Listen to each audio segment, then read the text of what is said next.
So now we're going to look at the flanger pedal. So let's get our flanger on. Alright, let's take a look and listen to the flanger pedal within GarageBand. And we're going to look at this Robo Flanger, this purple guy right here. Now, what is a flanger type of sound? Well, we've previously already looked at the delay pedal and the phaser pedal. So that's pretty perfect because that's basically what a flanger is. It's a mixture of both the delay pedal plus a phaser. It does have a very, very similar sound to the phaser, but it does have a distinct sound. That's why it's an entirely separate pedal. So let's go ahead and take a listen to the flanger at the default settings that GarageBand gives us.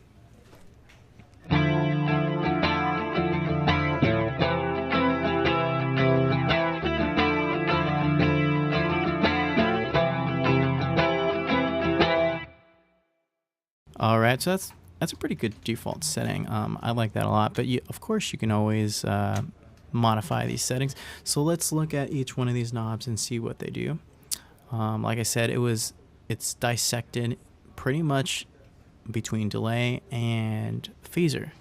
So if you remember on the phaser, the rate and the depth, those are like the same knobs. The rate knob is, of course, how fast that effect is going back and forth between it. So let's go ahead and raise and have a high rate and see how that sounds.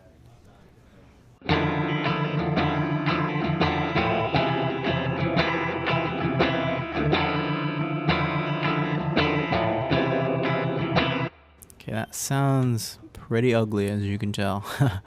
But that's what the rate does, so try not to overdo the rate unless you're really going for that type of sound. Of course, let's try a low rate.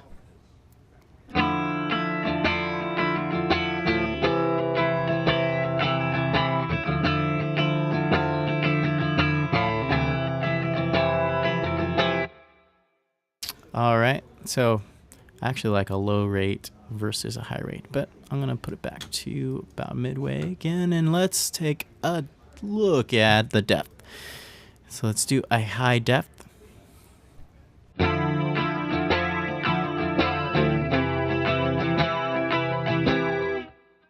Okay, so a high depth is something that you can kind of exaggerate and it just won't be too ridiculous. Once again, if you are going for ridiculous, then obviously go for it.